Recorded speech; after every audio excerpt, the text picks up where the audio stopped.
Good morning and welcome to a full 80 minutes. I'm probably sick of saying this about Michael Gledel. We did see Mick at the game yesterday, Leeds Bradford. Mick was in top form and said, I am. That's incredible. What a start.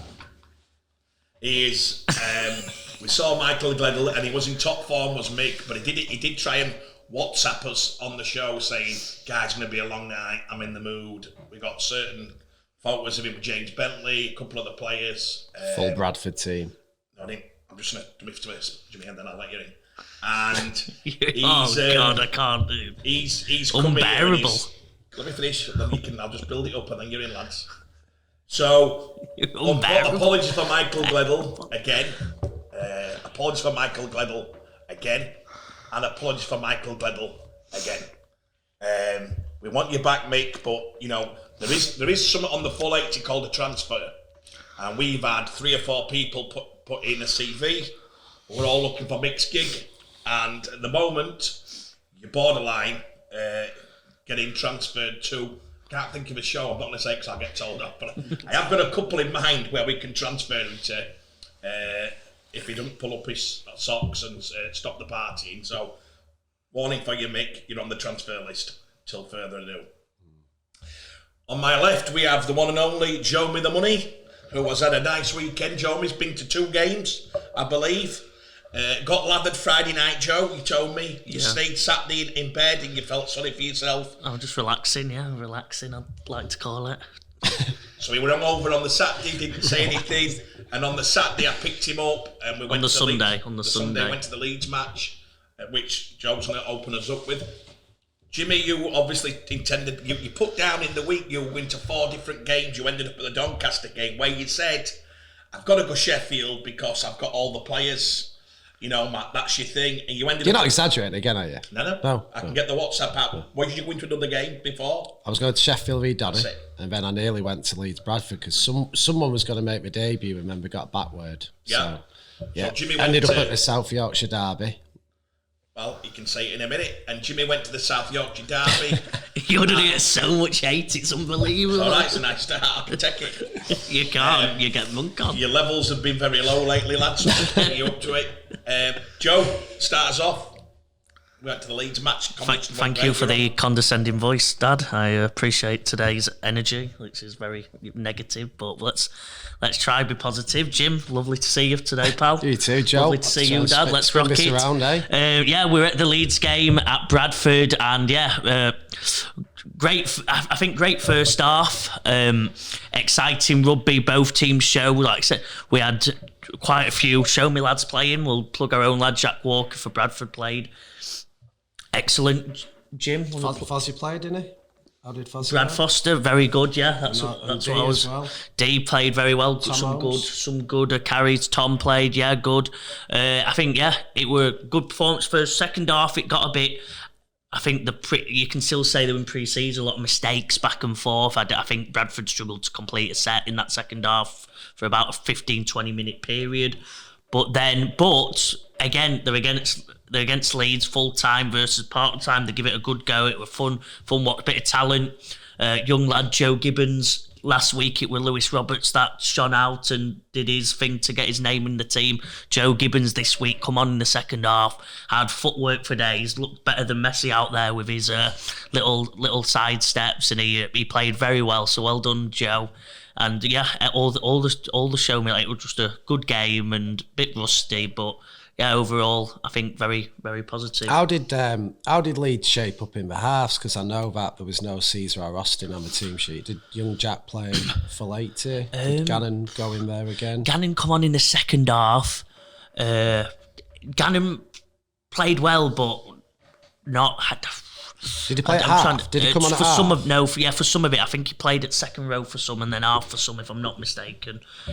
I love Gannon as a second rower where he played last year. I think half did a few kicks that were a bit airy. Obviously, he's new again to the position because I rightly got told last week that he played as a young lad, didn't he? But he needs to work on his short kicking game. Obviously, like I said, probably a bit of an experience in the position.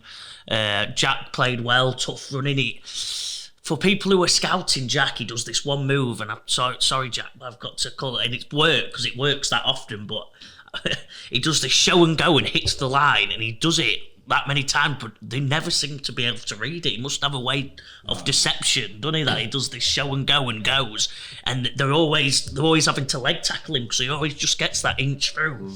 And I think teams are either going to learn to defend it, or he's just that good at it that it doesn't matter. He knows when to go when he sees a gap. But there is a reason why he does it. Jack does that to keep the defence healthy. Yeah, to keep him honest. And they can't slide, so he'll say as many times as I can, I'll do that, and then they have to keep tight. He's creating numbers outside him. Yeah. It's not like a selfish thing, it's actually probably brave, isn't it? It's very brave. I think yesterday he got banged.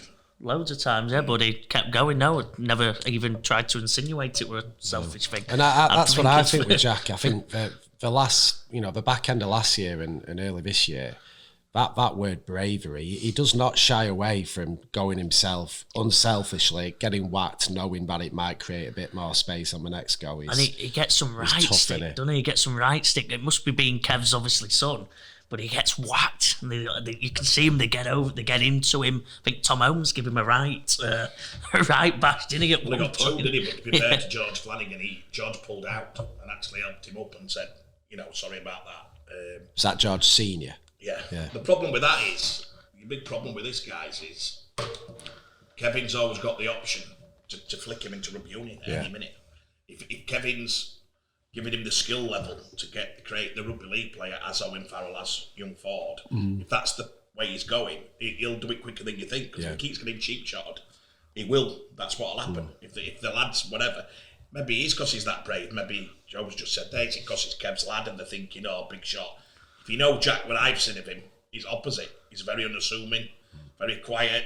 He has a little bit of a laugh. He's got Kev's way about him. He's got a lovely laugh, a lovely smile. But he ain't looking to be alpha. And I've seen that little lad's conversation 10 times. Or he's never looked to me like he wants to be that person. He's just happy within the lads. Probably so happy being around that. So he's not somebody who you'd think ultimately a young kid who says I'm the best young player. No. And this is nice on Mikey. Mikey Lewis got a bit of that. Mikey'd love it. He'd say, well, because I'm better than you. That's what he puts the battle lines down. I don't see Jack doing that. No, I just get the impression that he's been so well prepared for years by Kevin and others around him that, look, you're going to get extra attention, but just ride it. Don't ever react. I don't think he'd allow it for long, Jimmy. No, but I'm talking about how he handles himself. He handles himself so well, doesn't he, on the field, with no arrogance. He's modest. That's like his dad, didn't he? Yeah, and I just think it's so good to see that clearly he's been coached off the field that this is what's going to come, but you don't ever rise to it. You keep doing what you're doing. Be tough. You learn your respect that way. And ultimately he's doing that, and he's so brave, and he's getting bigger. You last week thinking he was 5'7", he's what, 5'10", 5'11" now. Look fantastic, and he's getting stronger, and he's starting to really look like he can handle it in the men's game as that physicality comes. He's got a chance. And I think that's and Leeds are not rushing him. No. I think I was thinking last night about the game. Came on, spoke to a couple of people. I trust and knowledge. I think it's very high. I never spoke to either used to. So I spoke to people who I thought would have a good read on the game, and there's only two people you respect, so it must either be John Bastian or James Ford. Which one? No, Andy Dodds. Andy Dodds, yeah. It were Andy Three Dodds. people. So there's a few. Doddsy. Somebody wants to put a comment in there. Who is Doddsy? So Pelic aside, Bradford, Rich Thewlis walked out and said to me and Joe, Sam, that's for your nicknames. That's your first one. Rich Thewlis is Huddersfield CEO, for people who keep asking about when we say names that nobody, not that nobody should know Rich, but he really up on Bradford, massively up on where Bradford are. He's like, God, that's three, and he watches a lot of Championship. Rich, probably world record, or don't miss many games when they're not playing. Oh, does he? Massive. Wow, honestly, travels everywhere. Does he? And I think he's got shares in Bradford, but he's also thought Bradford will be top 3 without a doubt. He thinks they'll challenge for it. I spoke to Matt Shaw on the way home. Yeah. He didn't have his forthright opinion. I think he said, I hope I ain't got my Halifax goggles on. He said, I talk straight. He said, I think people talking Bradford up. a bit much. And I disagree with that, Matt, because I think that up to 6 weeks ago, no one were talking Bradford up. Yeah. It was really sad that no one was talking Bradford. A bit disrespectful. So if they are talking Bradford up, good on them. That they are, because that's what means Mark Dunning's doing a good job. We don't give Mark enough toffee on the show, actually. I think sometimes, because when you're quite close to somebody, you feel like saying, I feel a bit embarrassed. It sounds a bit daft sometimes, doesn't it, when you're doing it. Yeah. So I think Mark's doing a fantastic job under massive constraints. First time I've seen young Flanagan in action yesterday. I've seen him in sporadic bits. Unbelievable. Fair play. Absolutely. Bit edgy. Young lad, definitely edgy. You've got George's. Let's go if you want to go. But George, it's weird actually, because I think George had probably calmed down off pitch having his lad there, because he's probably saying, look, son, don't do as I do. Do as I say, not as I do. Yeah. So I think, and I watched George when he said to Jack, and I thought he's trying to say to him, listen, George has been right among it. I've always liked George, a lot of time for him. George has been very big smile on, bit of a character, what we needed in the game. He's got a live one there. That little lad can play. He did something when kick return come, and there were 2 or 3 Leeds players on him, and I said to Joe, he just went bang bang. Joe goes, Daddy does that all. That's his go-to. So his feet must be electrically quick. He got a try disallowed, but to me, for 25 minutes, he was sensational. And the back off coming on with the lad who I thought deserves the biggest praise of all, Jack Walker, was sensational. And he did it in third gear. For me, he didn't look like he was trying too hard to show Leeds what they've missed. Yeah. It was like, no, I am that level. Composed. And everything he did, John Bastow said a real great thing. He said, he didn't know it was Jack. And he turned to somebody and said, wow, he's sharp, this fullback, he's just doing everything right. And then they went, it's Jack. John went, oh God, that's why, obviously. That's obviously why. Bradford fans are in for a treat, aren't they? Yeah. Well, yeah. If anything, if they rest Jack, you're not worried about who's in next. So you've got someone who's just as electric, different style of play a bit, but still as probably electric as Jack in their own way. Like you said, George with his footwork. So it's going to be an exciting year. They've done it again. They've got young George. They've got Miles coming through. We give a good shout out to last week. They've got a good young crop, and then they've got more youngsters coming. That obviously we know. I watched a lot of under 16 and under 18s Bradford, and I'll tell you what, you've got more coming. I won't worry about you past selling, because the crop keeps coming. I challenge you there, Joe. I think we all like to see the kids go on, but I'd love to see Brad. They see it'd be weird. They've lost George, which is not lost. It's this the young man gets a chance to be a superstar. We all love that. I think we said about 2 months ago. Somebody said, of course we're happy that he's going. We're on about for Bradford. When we talk here, we're on Bradford talk. I think they've got to keep Miles. I think they generally have got to just to show. Yeah. Can you imagine if they actually get Super League, right? Which is a live chance. Yeah. And then George has gone to Huddersfield to get Super League. Yeah. Eventually. But he's probably got 2 years where he's going to have to, based on what I see in their cap, he's got 2 years where he's going to have to go to Championship or somewhere else. So, I'm looking at that and going, if I'm advising a young man, Bradford offer him a 3-year deal, Bradford have to come to table with some serious, so it can't be and then so on. I think if they're off all right, I'd be like, well, you could get there yourself anyway. You're going to play every week and develop your own game for 2 years. You can't lose. No. Like, this is the club you love anyway. Do you know what I mean? So for me, you'd be looking as an agent, people ask us what we think. You'd be like, only time you wouldn't do a deal like that is if the money were awful at Bradford. Then you'd say you deserve it. You deserve everything you're going to get, and we're going to pull trigger. Yeah. But it'll be interesting, I think, because they've got Deck, Jordan, and Tom. Fantastic. I don't want to be disrespectful to them lads. They're probably going to be needed more than anybody this year, because they've all done it in the Championship. Whether you rate them or not, whether you think, Deck's not playing like he did, whether you think Tom... There were a couple of times Tom's anger got the better of him yesterday. He looked really in the mood to be really angry. He was really at it, Tom, yesterday. I thought Jordan were very good. But I think they're going to need all 3 of them. I think Tom at his best, taking line on them, picking them right options instead of, making sure he gets that right. It won't be the young ones at end of year, it'll be them lads. Yeah. It'll be interesting. Mark's got the biggest challenge to me, because I don't think 3 goes into 2, and it certainly doesn't go into 4. So if you've got Miles added to them three, you know. I mean, I think the plan will be, I imagine, if Tom and Deck can form some sort of partnership, I think that'll be what they do. What would they do with Jordan? Well, Jordan will play 9 Right. with George. The other option would be, it's kind of who plays 9. They know from last year, Jordan and Deck doesn't work. It doesn't work. And whether Mark, with a fresh start, can get them back together, but I don't even see him considering that. I think we'll have Jordan at 9 for Bradford, and I think it'll be Tom and Deck. And then, if Miles has got a job to get in, Annie, you know, that's going to be the challenge. But if there's an injury, then that's going to be his chance. And I think that's a great shout for you. I think it's time now, with what Bradford have done over the last couple of months with signings. You can understand why Thomas Doyle chose Keithley, because at the time there was a lot of uncertainty about what direction Bradford were going in. George Flanagan Jr., understandably, a great opportunity to go to Huddersfield, get in a full-time environment, develop himself. Whereas, as you've said, with Miles, he's going to be in a situation where he can now see what Bradford aims are, and they're very obvious, and they've backed him up with signings.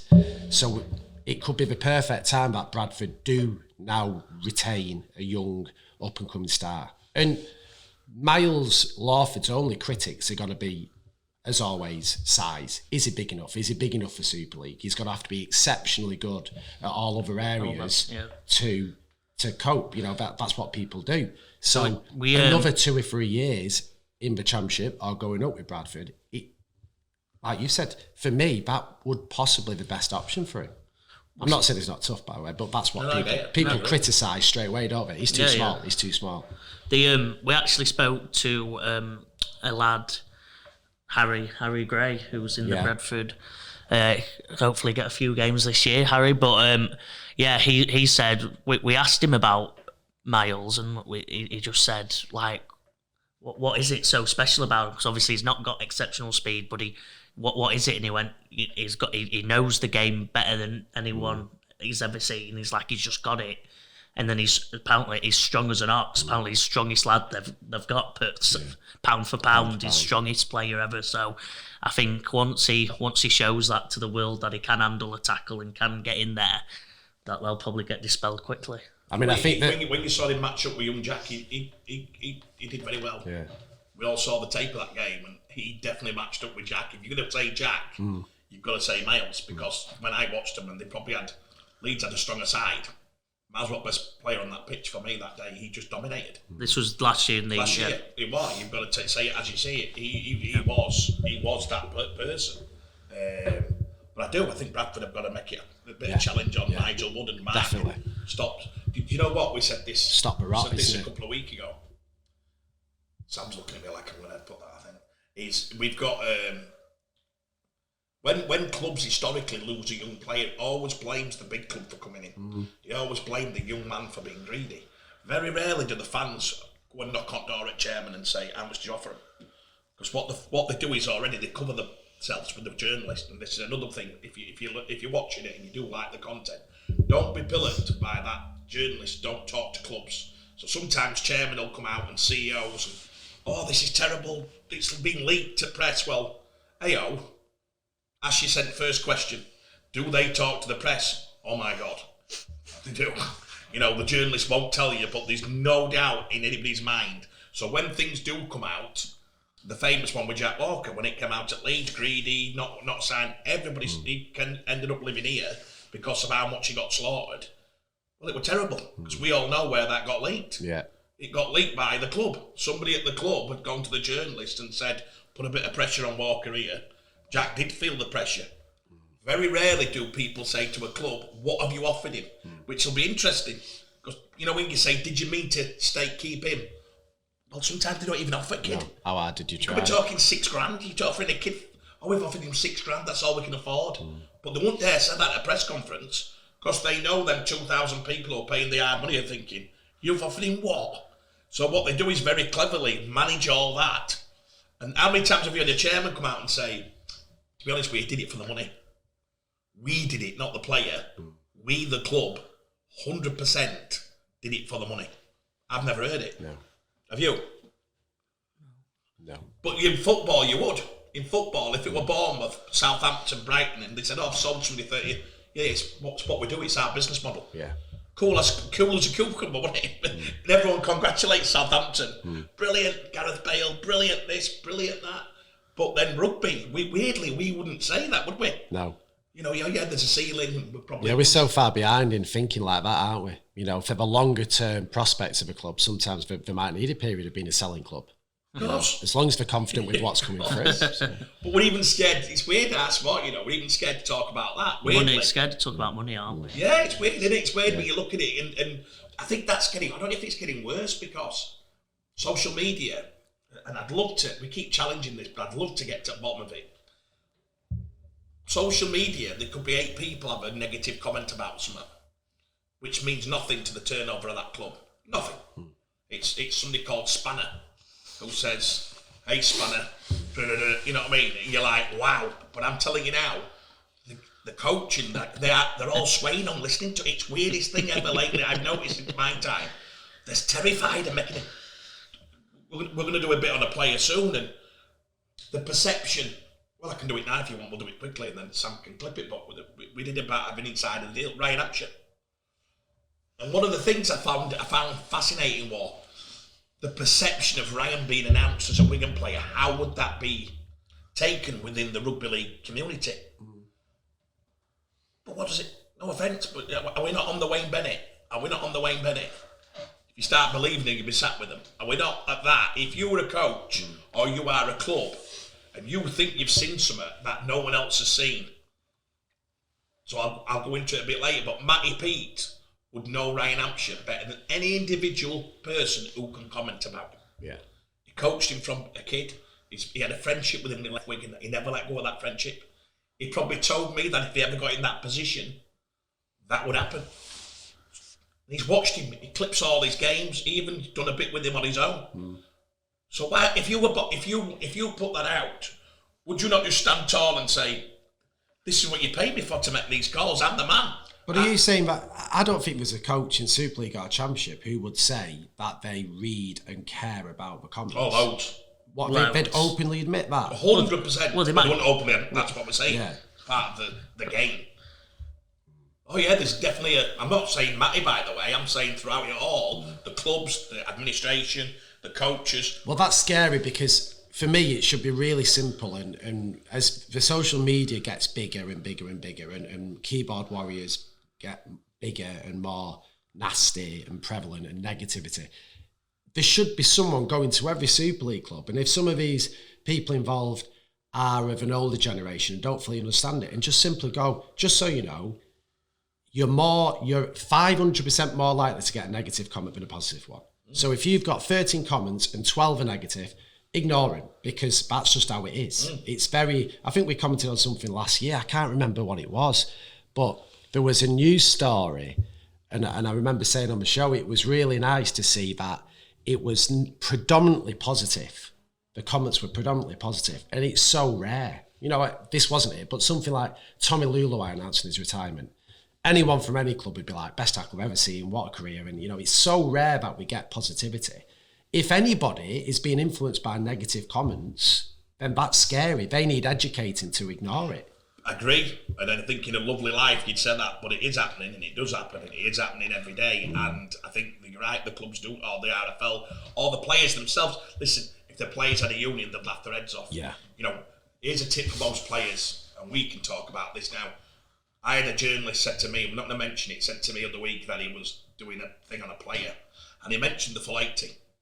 And he said, oh yeah, they don't think I'll be this. And well, here's another message for all players. You big lads, if you need a bit of motivation off us giving a honest comment to get you sent to that level, you're never going to be that level. That's me telling you the truth. Secondly, there's never not been anything said which is not constructive opinion.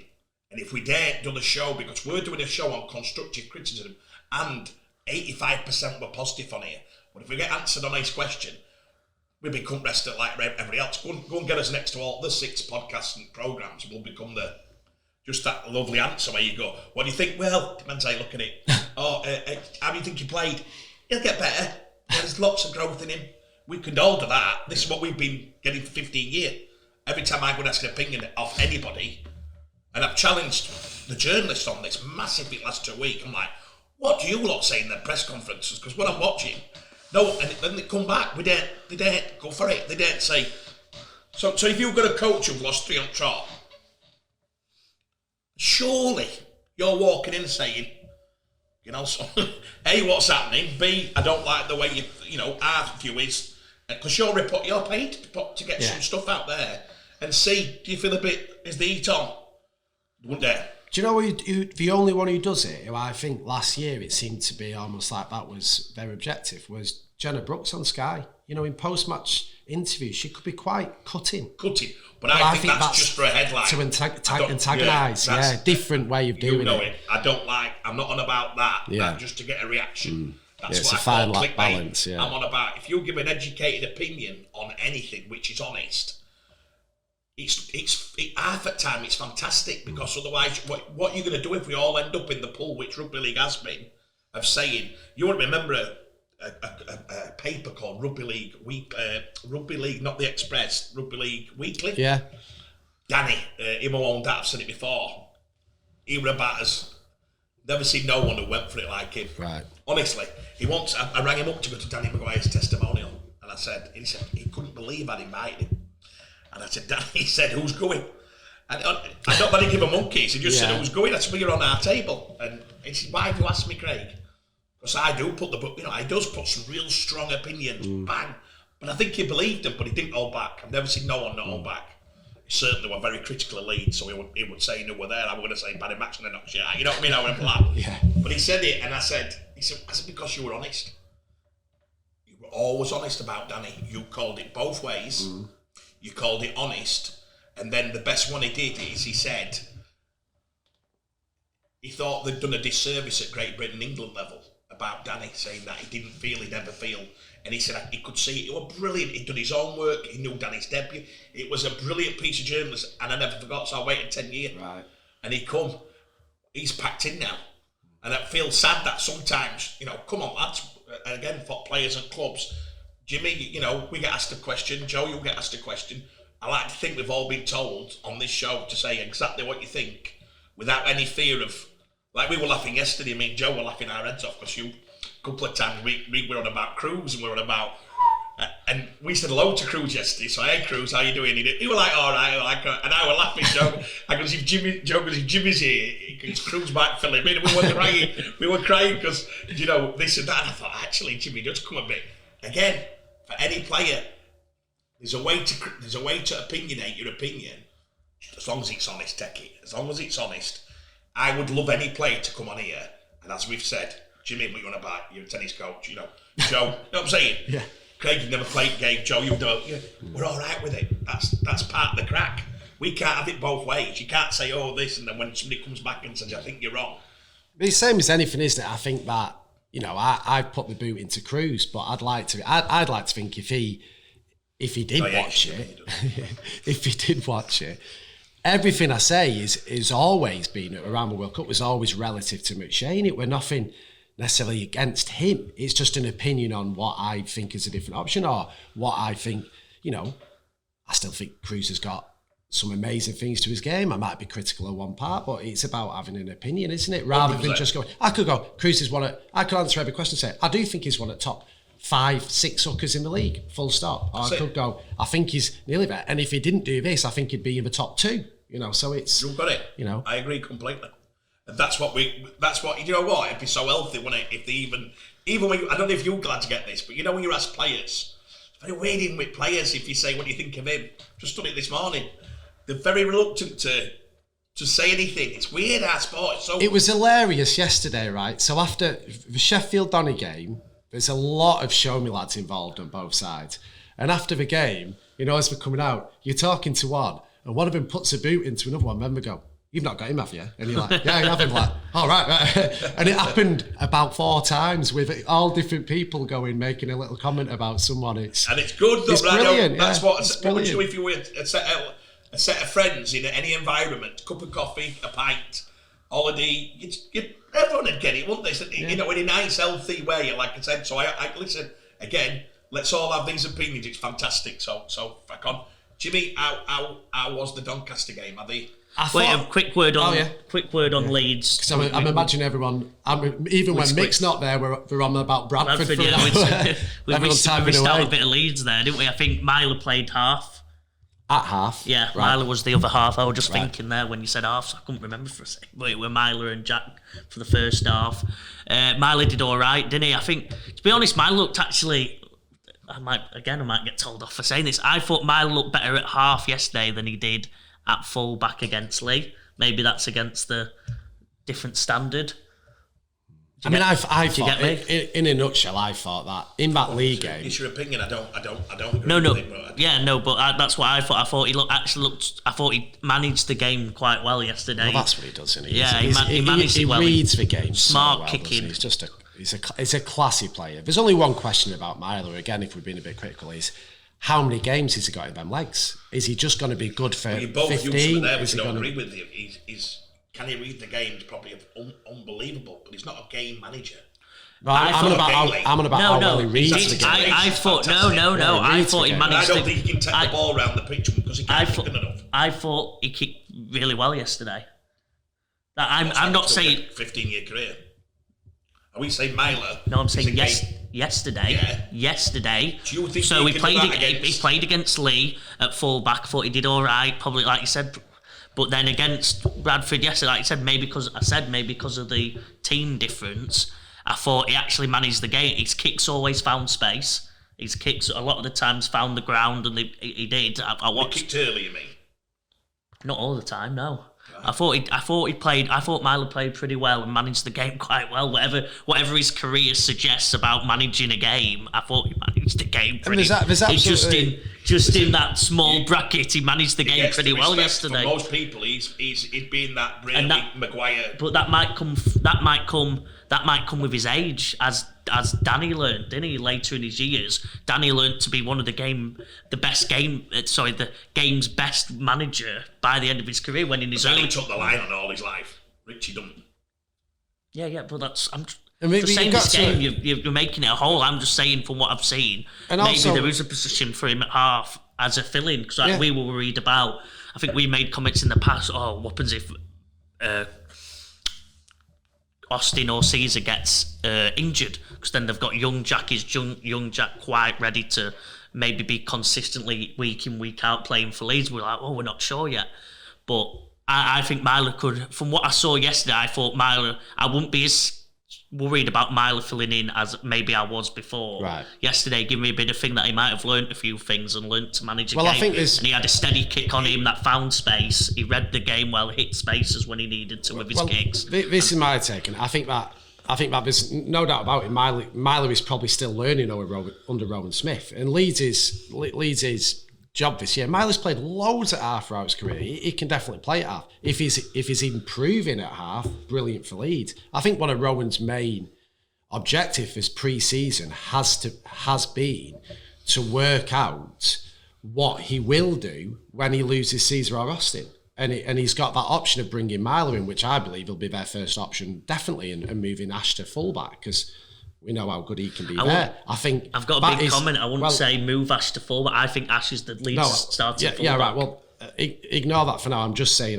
I'm envisaging that Myler starts at fullback and you've got Caesar and Austin. So that's one clear option for him. The other is obviously Gannon. He's been thinking about that for a while, and Gannon is not.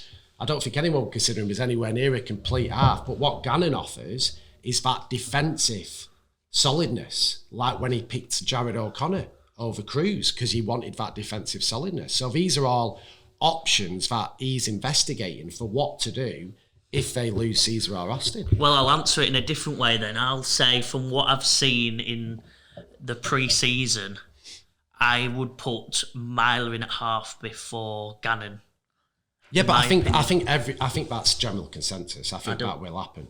Well, I think from a previous, you were in the car for one conversation with certain people, I'll not name names, that I think thought differently at one stage. Maybe. Well, all right. Well, maybe. And that's how I'd that's in the lead system. Well, in the lead system we are different.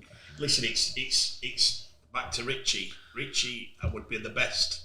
His transformation from halfback to fullback's the best I've ever seen. Yeah. I'm going to give him total raps, and I hope that people read little comment. That's a comment for you.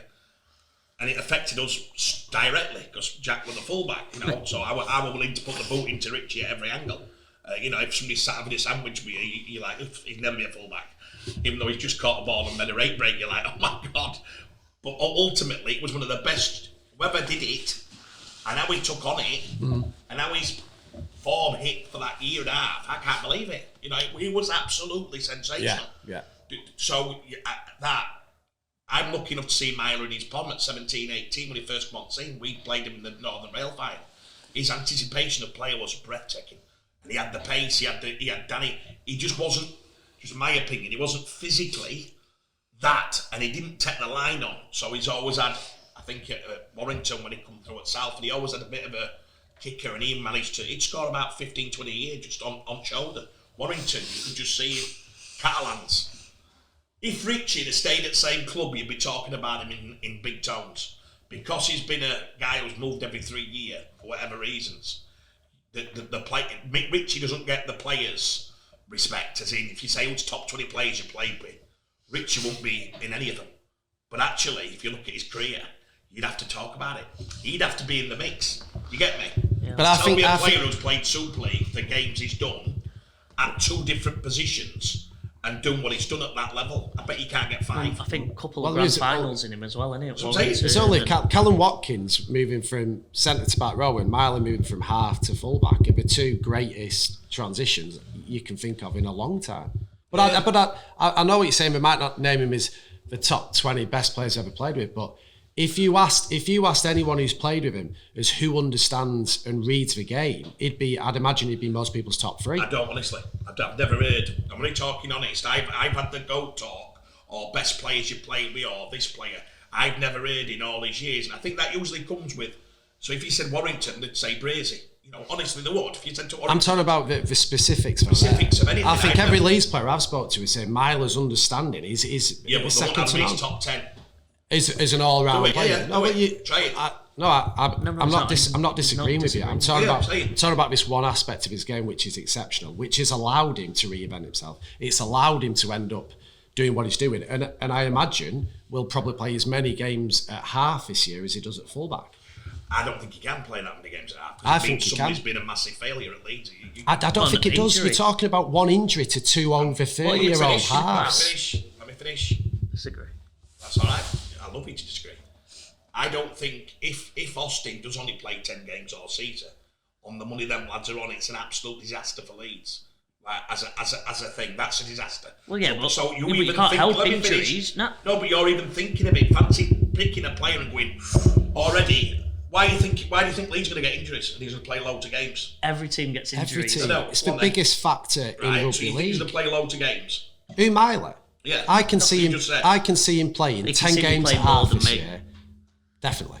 Really? Because I can't see I think I meant 3 or 4. Commit right for the same reasons I've said for 2 years. I think when you've got 2 halfbacks with injury records like Caesar has, and I'm hoping he has an amazing year fully fit, but there's a realistic chance that between those 2, who I believe to be number 1 and 2 pick, that both of them will miss at least 5 games each out of a 25-game season. And that's not including the cup. I think you're probably making your comment a bit more than that, but you've just I've just said 10 games at half, and if both of them miss 5, that's 10 games at half. I think that'll be the first choice. Richie, because your problem is if you listen to Richie Myler, and I don't know Richie well enough to say this, you're not going to play. Okay? We're going to go with Joe's choice, Ash Hanley, and we're going to play these 2. That's what they do. Richie ain't sat around. I don't think Richie's that person who sat at his agent stand waiting for one of them 2 to get injured, or Ash. I think that'll be a big thing. I think Rowan's got the massive call to make. If he thinks it's better for the team to put Ash at wing and to put Richie in playing, and then if the 2 halves break down, then they go like that. That's what I'm thinking. Your call on Ash is massive because I don't think Richie makes a good stand. He'll be on 100,000. I don't think he will be. I think he'll be starting fullback and those 2 will start half. I think Joe might be right. I think that's where I'll be interested. I think, like you said, if you're thinking Moneyball, probably not the best, is it? Probably not the best financial decision, Moneyball. But I think you've got to live with the decisions you made 2 or 3 years ago, aren't you? To be fair, it's not a this year decision that Richie's on this much and he might not get that much. That's just the way it goes, sadly.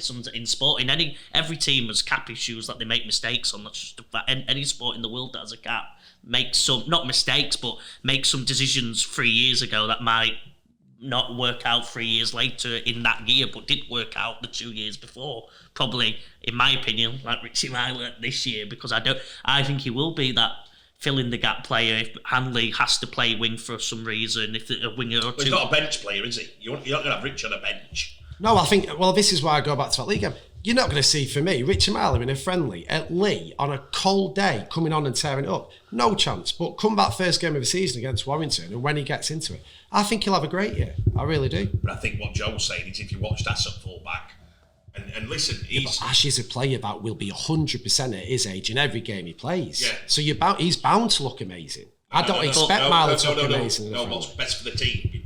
I think. Well, yeah, but different opinion. Yeah, I think what's best Ash for the team. So if you look at Rowan thinking, is it best now? Your problem with what he did yesterday, Ash has not got to a stage where he can. What Jack did a couple of times when he just put right back at third shift. But Rowan's not playing the same as Keith. And we said to him, I said, oh my God. So when Richie would play in positions, it would suit him because they're going out of yards and they're going tip on, tip on, tip on. You get me? So they're using 3 or 4 hands to go, whereas historically one, pick and roll, pick and roll. They're not. They're going to try this new system what Keith did, which is second play coming out of yardage, shift it 40 yards. They played loads of short side yesterday. They played loads of different moves. I can see Rowan, boom, take that on, take a 4 on 3 on. Yeah, but it's on third play, take it on. Now if that goes in, a support player like Richie becomes a definite dangerous amigo. And we saw that late on last year, like the amount of times Myler, we had a couple of set plays which involved Myler bombing through the middle, and there was even one at Lee. And I think when you've got, as I envisage it, Hanley on one side and Alfort's on the other, doing serious metres and yardage, that allows him to be able to accommodate Myler, who's not going to do the same yardage in return, but he can offer so much more as that third halfback. I think it's a no-brainer, personally. I think it's a big. I think Rowan. I think Rowan goes from the NRL. I think he's learnt a lot from the NRL. That's where a lot of him and obviously Reece Love were overlooking this new modern way of playing. And without, again, I've mentioned it a lot, the NRL fullback that they go for now is probably Ash Hanley. That's the type of player they go. Can Rowan teach him a bit of behind the back play that he has? Let me finish. Yeah, at least he were an absolute monster, and he were bombing it down. You can see he's trying to be in them positions that Myler is so good at. He's still got a bit to learn, 100% in just getting the timing right and that, and hitting the gaps. But he were getting it. He were getting it. Last 2 weeks we've seen him play. He's been awesome. So. I don't know. I think Myler. I think the decision you've got is, so if Hanley plays fullback, who's going to wing? Well, it'd probably be Fussitu and Alford, you'd imagine. Fussitu and Alford. So who's you're going off? Who's better at this stage? Probably Richie Myler at fullback, or who would miss out? Fussitu or Alford's on the wing? Maybe Alfort's is the backup winger there. Who's better? Alfort's at wing with his yardage, or Myler at fullback? You've got Leeds fans watching this going. I think that made sense if you listened. You've got Fussitu or Alfort's at wing, or have you got Myler at fullback? Which one are you choosing there? Because then obviously if not Alford, you've got Ashin. Joe, look in the camera and say, put your best side out. Yeah, what's your best out? Yeah, but not all of them might have seen Ash Hanley in pre-season. Well, a lot watched the game. Ash Hanley's been one of the best players in Super League for the last 3 years. Leeds fans know what Ash Hanley offers. No, at fullback though. I think they do. Yeah, I think they do. Anyway, it's tough to say that without watching him. That's a great one for Leeds fans to get your comments in, pick your team, and let's see if Joe's right. My mate's not watched a single pre-season game for Leeds, but he were like, Ash at fullback. What are you saying? I went, no. But he must have seen him play at fullback before. If he watches Leeds. Yeah, but he's not played many at fullback, well, has he? He's played a few. Right, we'll move on to that one. But Joe, if Joe's right, Jimmy's right. They both put the two on different the line. opinions. We've got a Myler fullback. Joe's adjusting. Leeds fans, please put your comments in. Be very interesting. I know John Basti and Simon Bell do it. Let's see if they've got the Conans to actually put a comment in, guys, if you don't mind. There's no so way. We can show Rowan that. I know you like being out there and committing yourself. the next one, guys, is show me favourite, the return of the Mac, Lewis Dodds. I was very nervous. Andy told me how nervous he was, the family were. Coming back from Achilles at a young age like that, a star like that, he came on, he got the try. We've asked for the shirt for the museum, we've been promised it off Andy, so don't let us down with that one. Unbelievable for everybody in rugby league, never mind his family and St Helens.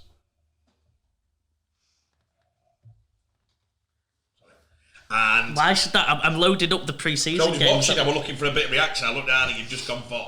So it's fantastic. Saints played really, really well. I think they played within themselves. Widnes showed a little bit. A lot of Widnes fans are going to be saying we don't give him enough toffee. I don't give enough toffee because I've not watched enough. That's me being honest. It's very hard to comment on something regular if you don't watch a bit of it. Hopefully we get some Widnes players or Lancashire people, supporters such as an Andy Dodds to come on and give you the full thing. But a lot of people are talking Widnes up. Well, I am, and we're going to do the second half of the Championship preview shortly. And, you know, they're one who I think are going to sneak into that top 6. So exciting. But make no mistake, that Widnes is a totally different team this year to the last couple of years. So this is a big time as a Widnes fan. Do you watch the Widnes, obviously, when they play Sheffield then? Right. Well, do you remember you watched 2 Championship games last year and I watched 50? 22, yeah, I got it. Yeah. So when you played on Sheffield. We'll see. So yeah, fantastic to see Lewis Dodds back. Saints are still the favourites for me. It's weird, got asked this yesterday, pre-season, Wakefield beat Featherstone. Featherstone beat OKR. Featherstone beat Cass. So you go in, and game of 2 and hours. By the way, Featherstone, I'm going to give you a big thank you here. I don't know what the pot's like, but you've certainly done well to get 3 home games on track. I don't know if they said we need a few $100,000 in, but to get 3 friendlies against 3 Super League clubs, whoever's pulled that off is a genius. You average 40,000 gate receipts each game, 120 in the bag, 3 results. Problem is, lads will probably be knackered because they played 3 Super League games, so you're putting them through mill, but hey. And that Featherstone were 12 up at half time and it finished 40. Yes, I'm going to actually ring 40 in a minute on the show, but it's weird because if you look at form like that, and by the way, Kyle Evans I scored. hope that we're not plugging in our own individuals. I hope that the players were on bonuses for pre-season games, lads. You know, historically they don't get paid. Yeah, some chance. But I bet you on them 3 games they deserved a few quid. Yeah. But it ain't great, lads. We're looking at here and going. I get one side say, "Don't mean on pre-season, never does. Play this, play that." But I tell you what, I'd rather be on the other end. Fordy was buzzing and about Wakey, you know, like they're happy. There's an happy camp. They've had 2 results, fantastic results. They went bang up a gear yesterday, second half. Totally took it to him. We finish.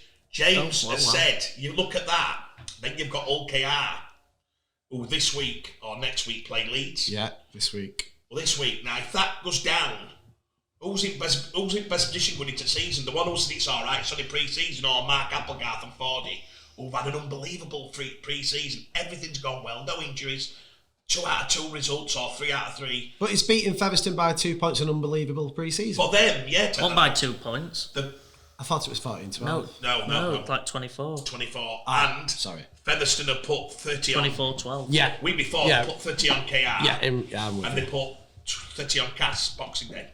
So I'm sure. I'm with you. Anyway, you'd say, wow, how good's this? Would you rather be? Or does it not mean anything? No, that's why I'm diving in. I think what it does do is probably, again, it probably gives you confidence and gives you an indication early season. I think the realist, which I rarely am, I'm always an optimist, but the realist in me says, well, it's a long season. You've only got to look at Leeds last year, haven't they? Awful start, terrible. Looked like we even took them in the relegation battle in one of the full 80s. We went, oh God, you've got to consider them. They ended up in the grand final. I think what it does indicate is how that start of the season could go. Obviously not how it will go, because like you said, there is I think a couple of Leeds players haven't played in any pre-season games. So I think it gives you an indication how the start of the season to middle of the season could go. But I don't think it gives an indication on a full season. It probably just gives you a bit of... Oh, no, I'm not saying that. I'm saying going into the season. Yeah. Forget about that. That's all. Go into the season. Are you happy enough on 3 out of 3 wins with no injuries, or have you got beat 3 times? Do you still say, don't mean no? Well, you've got to say that if you've lost 3 out of 3, haven't you? If you've if you've won all three, of course you're buzzing. Of course you're absolutely. But I promise you, it's quite good. Even the coaches, there's no difference. It's brilliant. Like the one who's lost 2 out of 3 goes, yeah. I've seen a lot of things. I've seen a lot of things I like. You look at you look at. So interesting. KR and Leeds next week, and we're going to the Ben Curry testimonial game. Yeah. So we've got a table there, unbelievable. Ben Curry, we're a big plug for you. Fans get there. He's been a great stalwart for Warrington. Still in prime of his life. I think he's had a quiet year last year. Usually means Ben will come back flying. But I'm looking at some of these now and going, we're going to get an indicator. I think the Leeds KR game, they're both full out. That's what the word is. I think that'll be massive going into the week after where Leeds go to Warrington. Yeah. Like I reckon Rowan's now got KR home to Wigan. Yeah. On Channel 4. So it's to, you know what I mean? I think this game now, I actually, when I went to look at on Tuesday, I'm like this is really at that level.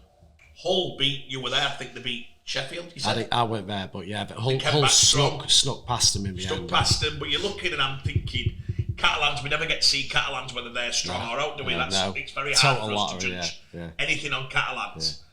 Wigan, Joe said yesterday, well, just read the results out yesterday, Joe. Yeah, let's go through it. Wigan went up to Barrow, didn't they? Yeah, so Whitehaven lost to Castleford 38-4. Probably Castleford, like you said, probably needed that after a tough start to the pre-season. Yeah, I think good performance. Alex Mellor scored.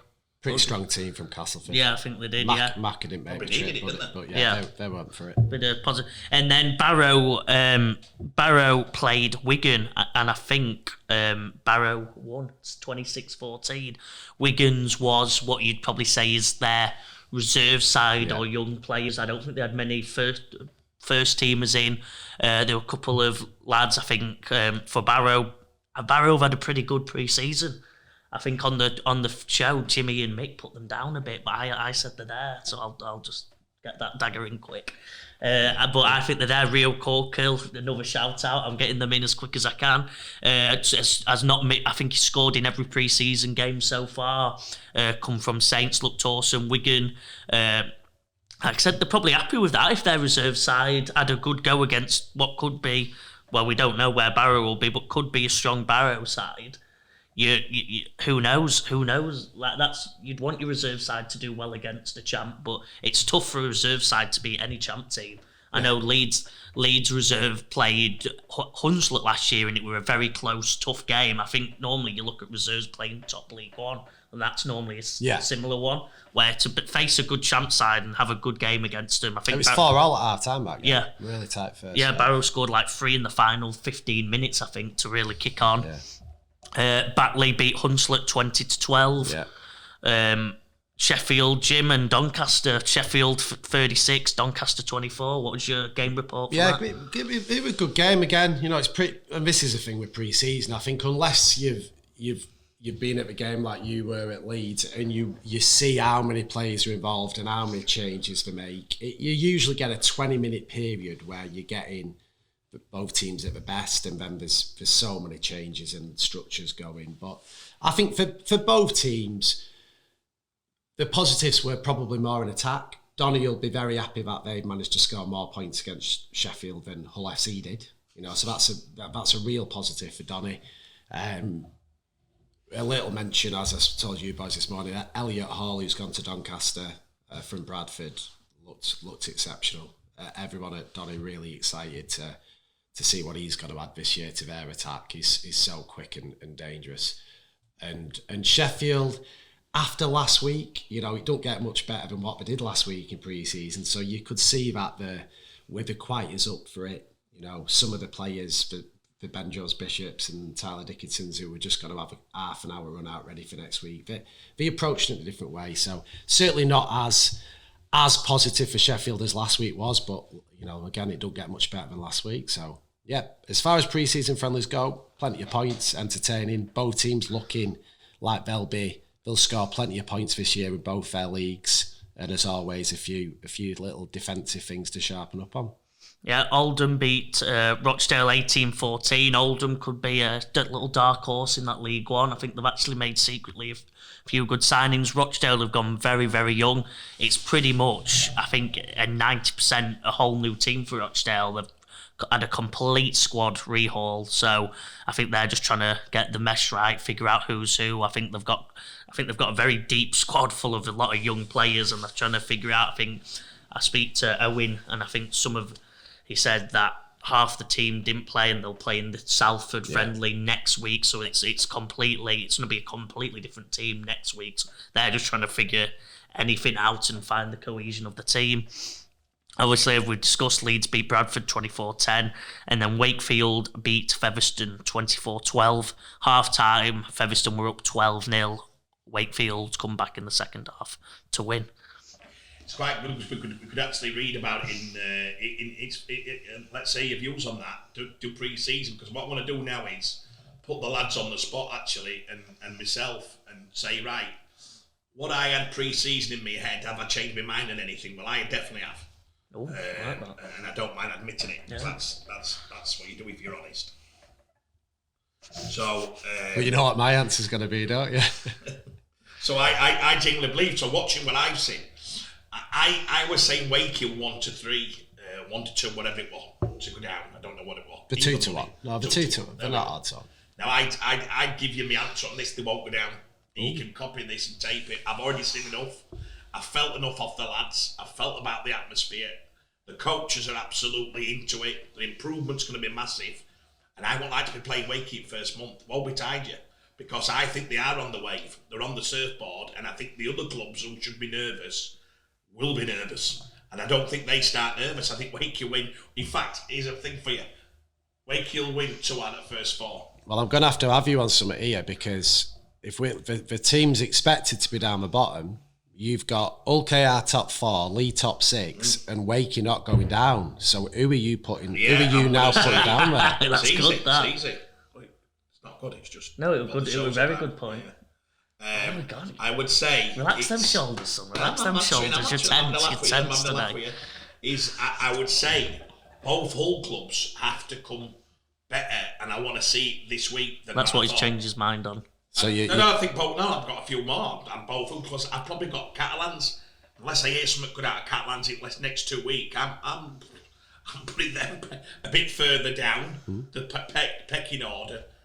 And I'll be honest with you, after the Leeds have got, I want to see Leeds to be a top 4. I'm going to prove it next week before we win the season. I'm on about who are you saying's going down? Catalans. I'm not saying anybody's going down. Right. I think it'd be too hard for me. You think it's going to be really close then? Ultimately, I think it's going to be really close, but I don't think Wakey are in it. Right. That's what I will say. Right. I don't think Wakey definitely not in that. And I've Who are in that then? Give us. I would say if it was in with that, it'd be what I've just said. You're looking now at.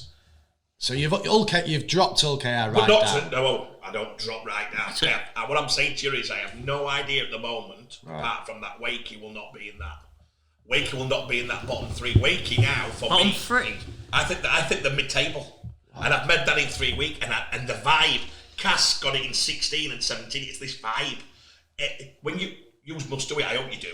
When you ring your players when you're at a club after game, and day after, you just, and it's something that happens. I've been ringing others, and you get this. There's a lot of that. I'm ringing that, and everybody at Wakey's just doing handsprings, and I'm thinking. And I watched it. It's weird here. Here's one for you. I watched a couple of clips from Boxing Day, and I watched them play Cass on Boxing. I watched Cass play Boxing Day. I watched Wakey. The Sheffield lad who went to Wakey. God, come on, Craig. 2 years ago, he was a prop for Sheffield, blonde-haired lad. He was at London before. Doesn't look. They all say he's a bit chubby. He's 2 kilos over. Oh, Eddie Batty. Eddie Batty, right? Could be the money ball of the year. There you go. Well, Eddie Batty probably has been, and we hadn't saw it. What I'm hearing about him, and everyone's saying, he's a bit like Bussy. Jack Yeah, he Bussy. is very similar. They can't do anything, but they can't do anything with him. And I got the stats of the day for, I don't know, for Wakey. Bussy might do 140, 150 again, which is Batty. Eddie Batty. If he was doing that at Leeds or Saints or Hull or they'd be raving about him. Yeah. They'd be raving about a kid who was doing that type of addict. Well, he got man of the match yesterday. Did it right? Well, there you go. I think they're going to shock it, and I don't think it'd be weird because if you'd said that to me 4 weeks ago, you know what my feelings on it. I didn't see enough recruiting. Now we're ringing up and saying, "Wow, we're going to see more. We're going to see more. We're going to see more." This is purely on vibe, purely on players' mentality now. Well, it's a really bold call because the one thing I think Wakey have got in their favour is they are favourites to finish bottom. So they are arguably haven't got as much pressure on them this year as they did last year when they were fighting for who's going to go down with it. But I love your optimism. I still find it hard to believe Wakey aren't going to be in that bottom three because there's so many teams above them that I think will not be involved at all. The with Super that League secretly really, I think it's actually really strong. I think there's not many clubs. I think there's a lot of. I think it could be the closest year we ever see. That's Right. I can't because Salford have played Swinton. It was 26-22, I believe, but they went 26-0 up in the first half, and then I think they made, by the sounds of it, I wasn't there, so if this is wrong, call me up. But it sounds like they made the changes, and then Swinton, brilliant on them, have come back and beat probably Salford's more reserve team. Yeah, but that's still brilliant for Swinton. Young kids for Salford. Yeah, but think about that, lads. Are you changing your mind? Are any years changing from what we're talking Well, about? I'm not. This is what people want to see. I'm not changing my mind. I can see the vibe maybe not getting them relegated, yes, but I see them not being in the bottom three? Sadly, no. Just Wakey, anybody? Is anybody in the last 5 weeks? That I've changed my mind. Well, no, that's my opinion on Wakefield. I think, they maybe might survive. Like I said, they all seem friendly, brilliant, but I can't see them not being in that bottom three. That's a big statement to make. But the one no, I've not changed my mind on anyone, to be honest. Saints still with it. I get relegated. Huddersfield, sorry. I still think you've got Saints, Wigan as the top two. And then I think you've got Huddersfield, Warrington and Leeds battling it out for the next spots. And I'm struggling to find, I think Catalans are going to be significantly weaker. And I'm struggling to find anyone interfering with that top five. Salford? No, I think differently to you. I think there's a top five, and then I think there's... Really? And I think there's a bottom two, maybe three, and then I think there's a middle bit. Go on then, give us them bottom three then, Jim. I've still got Wakey, Hull KR, and then I think Cass is going to be really interesting, and Salford probably are the two that I don't think will be dragged into the relegation battle. I think You've got any players at any of them? Any clubs in Super League? Only bottom three. No, I don't have any players. I don't have any players in top three either. It's just my opinion. What do you mean? Would you want me to answer if I've got any players? Or? No, it was joking. Oh, yeah. No, I can't see Wake. I can see Wake, like you said, maybe scraping out with good vibe, but I can't see them being mid-table. I think it's that strong. I've got Salford with Brodie Croft last year and what Salford did near the end of the season. Callum Watkins, Dan Sargentson, you could Joe Burgess. They've got an unbelievably strong team. Depth might be an issue, but I think they've got an extremely good team. And so I've just the defence when you put that extremely. That was a Pedro Schroeder. That's more because I don't like how you two are writing them off. There you go. I think you two are underdoing what Salford achieved last year and what they're going to do this year. Well, my only reason is I'm trying to pick it based on every team having a few injury problems like they're likely to, and I'm picking who I think are going to handle the injuries the best. And I think Salford, if they keep everyone fit, of course they can mix it with the top five.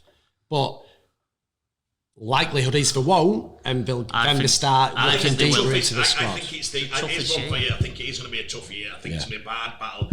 We're in for a shock, lads. They're going to drag somebody in there who the club are going to get a shock. Like Warrington last year. Yeah, and I definitely don't think it's Warrington this year. No. I'm excited to watch Warrington this weekend. I am. Because that'll give us a better idea for when we do the show next week. But I've got a feeling, what I'm hearing, is that they're 16, 12 points better than last year, where they are in training, where they are physically. They've got the big boys, Powley wanted. Yeah. Powley's got no excuses. I'm going to say it. No. Tell you've had a year. You've now got the boys in you wanted. You've got rid of the certain ones you didn't want. Is Powley still the king? Yeah. Well, all questions will be answered. Might even be answered on Saturday when we get to see how they shape up, how they look. His biggest challenge at Warrington is this, and it sticks out an absolute mile. George Williams has to hit the form of previous Canberra first year, Wigan for 3 years, and England. And even World Cup, If George can hit that form for Warrington, they're top 2, top 3. 100%. What? 100%. And I'm hearing unbelievable things about I'm with you. About these young players, these young ones, the Thulis's who are now another. You think about them lads, they played 30 times now. You're looking at them. What's the centre called? The left edge centre who played brilliant last year, played about 18 games. Again, I'm really bad with names. Connor Wrench. Yeah. Nice one. They're now another year on. They're not these young lads at Leeds who you say, do you think he'll be all right? No. These are 30, 40 games. These are Corey Hall and Lewis Murphy. They're already there. And can I add one into it? The player I am most excited to see, and my Man of Steel tip for the year, is Matt Duffy. Because he came in at the end of last year, he revitalised Warrington last year. He showed there was more positives from how much he can be involved.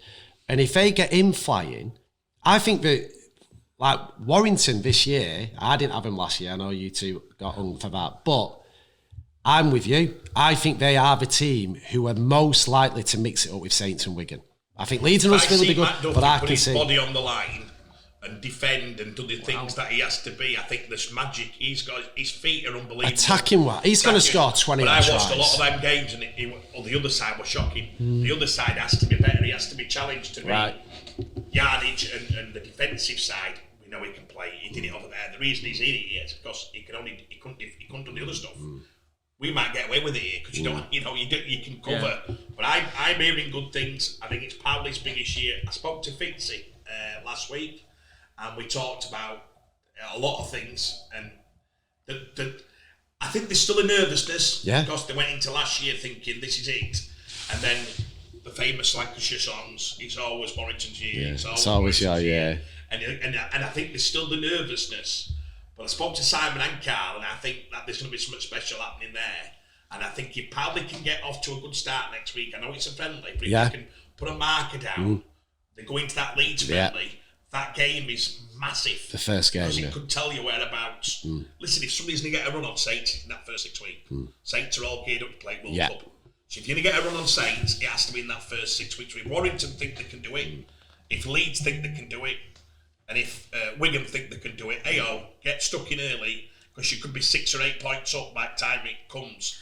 Are we talking about league leaders or are we talking about grand final winners? Well, we both. It's very hard to say a one-off game who's going to win the one-off game. I've always said that. Yeah, but who gets there? Yeah, but we can say who gets there.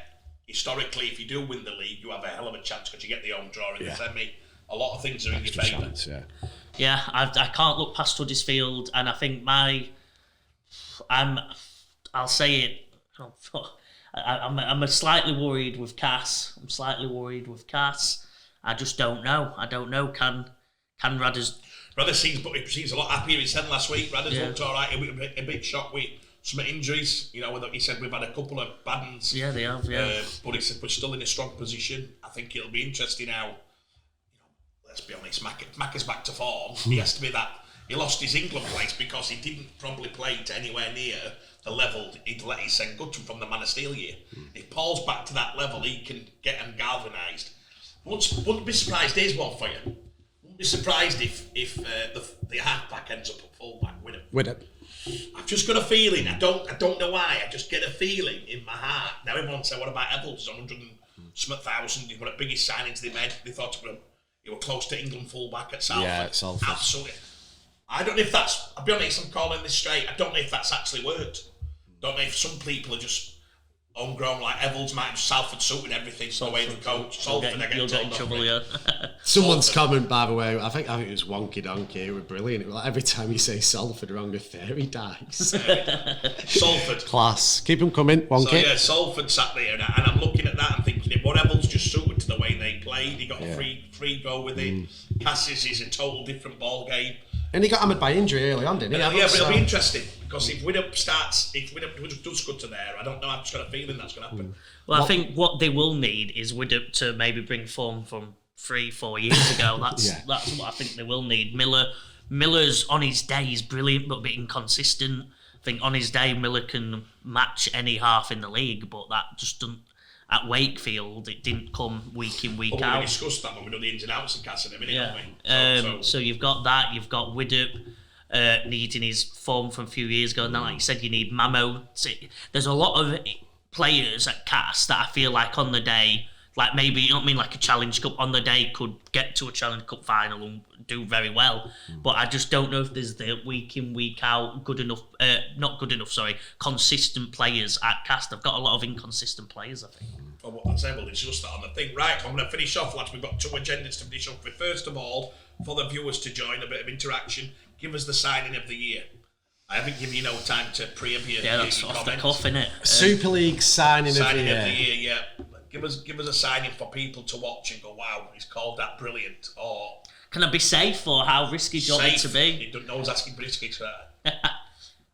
There's only one man you can say if you're tipping him to win the league I've got leadership. your Man of Steel, and come on, All right. trust me, not trust me. I'm believing in you, and I could, if it does wrong, hopefully you'll come on the show and we can be made known. I think Jake Connor could be the signing of the year. That's a Big call. Good shout. I think if you reach field to win, he's got to be. That's Yeah. what I was meaning, yeah. Jimmy? Well, on the spot, I'm going to go and hope that Nene McDonald can make the step up to Super League and do what I thought from that first half of the season at Lee you can. And if he does, we could see him immediately become one of the best centres in the comp. It's a risky one. With a bit more thought, I might not be picking him, but I'm going to put my faith in it that he can. I thought from the first half of last season, he was a player, if you dropped him in Super League at Easter, he'd be totally fine. He's just shaking off an injury, he's touch and go for the first game. If he can have a good run and Leeds do what I expect him to do this year and have, play some lovely attacking rugby, I think he could be straight in the mix and immediately prove himself at this level. Right, I'm having 2 guys. Why can't we have 2? Because I'm the boss. I'm having 2. First of all, Liam Sutcliffe at Hull. I had a player on from Hull last week, and Davey Litton, and he said to me, wow. And I said, Davey, don't you know? And he said, Craig, he said, so he's like really, really good. He goes, just got everything. And he said, he does it like he's, I said, well, that's Liam. Liam doesn't have to show his emotions. He'll do it. He said, but he just does everything. Everything. He said, it's not an area of his game. He said, even with pass, he's got best pass, with his kicking. He said, I said, oh no. So I think Liam and Leeds fans, and I said this, I don't think if Rowan had got more time, Liam wouldn't have gone. If he wouldn't have needed that cap space in his head, I think that would have. I think Rowan pulled me up. That's Rowan Smith, by the way, for nicknames, the Leeds coach. I think if Rowan had more time, he would to let Liam go in. If he wouldn't have needed that cap money, because I have a feel towards the playoffs last year, best player at club. Yeah. By far. Well, if you look on the board there, I picked him last year to be the player of the year. Yeah. And he came into it near the end, didn't he? Yeah. And Rowan, like you say, we've said it before, Ash Hanley and Liam Sutcliffe, outside of probably Tommy Mack and Percy, one of the best combinations we've seen in donkey's years. So I'm sure it's right. Would Rowan really have wanted to let him go? And then the other one to finish off with is, without doubt, it's a re-signing. So it's somebody who's going in the club, and it's Rugby, because how they're getting another year out of that. And if he does it again, I'm going to say this, and you can mark my words, the greatest Super League player of all time is James Rugby. If he wins it this year at 38, James, the cap is off, my son. I've always had Maguire, I've had Sculthorpe, I've had certain ones who I say are better than everybody. Mr. Kieran Cunningham, your nemesis really, your person who taught you a lot. Kevin Sinfield, Jamie Peacock, God, one of my heroes. James Roby, if he wins this title this year and plays to a level at his age, no doubt, there's not even an argument, guys. We can't have the debate. No. The GOAT. The GOAT is Jimmy Roby. Well, do you know what it's like? And he will get a special ears, Jimmy, I promise you, if you're willing to accept it. If you do it, I will buy you from Showman. We'll buy a something special for you as a present for you, just to say, listen, thank you for the memories. Service to the game. This is just right up there. The statue of Kieran's outside. I think at Saints, I'm sure there's a statue of Kieran. Is there? Please find that out, Sam, because it's a hint on me. Right. Listen, we should all do a statue of Roby, because like I said, we get told off a lot of times for saying the greats are from this and that. No. will be the best ever. Do you know how I view it? It was like Messi going into the World Cup. Anyone who knows anything about football knows Messi was the GOAT before he wins the World Cup. That's a ridiculous. No, it's a fact. It's a fact. There's millions of footballers that play today. I'm a Messi one, but you can't. Look, Ryan Briley. Look, this is Ryan Briley. He's Team Ronaldo. I'm having a bit of a crack with him there. Okay. So he knows deep down, if you know anything about football, Messi was the GOAT. I view Roby is already the GOAT, but if he does another one, anyone who might have been thinking anyone else, like you said, has to. Yeah, he does. But you've got to.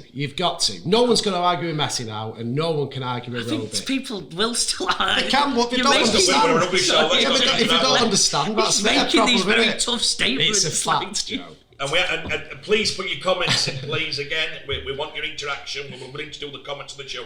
Who is the GOAT? Is it right? Have I called it? James Roby? Will he be the best ever if he wins another title? Is he the best ever anyway? Yeah. But can he cement it with this? Does he go up among the legends who we talked about? Sculthorpe, Farrell, Sinfield, Maguire, Peacock, the list endless. You know, well, Ellery, if we go further back, Ellery is the GOAT. That's it. We're just we're trying to keep to that that era, the modern era. Sam Tompkins for a few years. You know, you're going to look at it. But this is the GOAT for me, I promise you, we will do a presentation. Joe or Jimmy, one of you has had some great news. Mick's not here, and Mick likes to talk about the game, and we have our opinions. We put a little bit of boot into IMG. We put a little bit of love into him of late. I'm hearing great things in the next 10 days presentations. Jimmy, you've got some breaking news? Yeah, what I've heard, which is very positive for the academy level, is I assume from IMG that we're looking at a much improved under-18 international schedule. So in 2025, when the World Cup goes to France, I believe that an under-18 World Cup will run alongside it, before it, just after it, which would be absolutely superb. My God. Leading up to that, we're definitely having the Academy Origin games again, which we absolutely love, don't we? We absolutely love it. And hopefully they'll be publicised more. That's been one of our big criticisms. You had to find a dodgy link to watch them last year, didn't you? You know, why they're not on as a curtain raiser to a big Super League game or whatever, but hopefully they'll do that. There's going to be a test series against the French under-18 international side next year, or even the end of this year. And even more exciting, leading up to the World Cup, a tour of Australasia. So I believe playing against the Tongan 18s, the Papua New Guineas, the Samoans. So the international game, which IMG have said, understandably, is going to get more focus, it seems that not only at the top, but at 18s level, which is be amazing brilliant, to watch. Isn't it? So what I've heard is true, and we get to see a bit of confirmation of that soon. I think from there, you'll have to, like we said, find a way to get that on any streaming, get it on our league, get it on, you know what I mean, maybe, like I said, or get it on the Super League YouTube channel that they underutilise massively. I think there's a few avenues there that they really need to hit these games with and really get the superstars who are coming out. Maybe Sky won't take it, I don't know, Channel 4 maybe they would have a punt at something like that, but I think we definitely need to get that in a way, because the only way we watched the Academy War of the Roses last year was on a Wii transfer link. So it wasn't shown anywhere, and it was on a Wii transfer link. That was very hard to get a hold, unless you're very close to one of the players. It wasn't like, tweeted out. I'm sure they will listen. We're going to give the backing. IMG, the biggest media outlet in the world for that type of thing. We're hoping that they will make it. Listen, that's the right way to finish the show. It's all positive. We've all got an holiday in France to watch the World. I mean, what a month you get. You camp. I'm not going to camper van. That big camper van job. Come on. To watch the 18s. And roll into the World Cup in the camper van for a month. The best month of all time. So that's it. I'm going down to Harrogate to order my camper van. And we're all on it. Jimmy just brought some great news. The last time you brought news as good as that, Jimmy, it was announced you were getting married to Sinead, and we couldn't believe she actually said yes.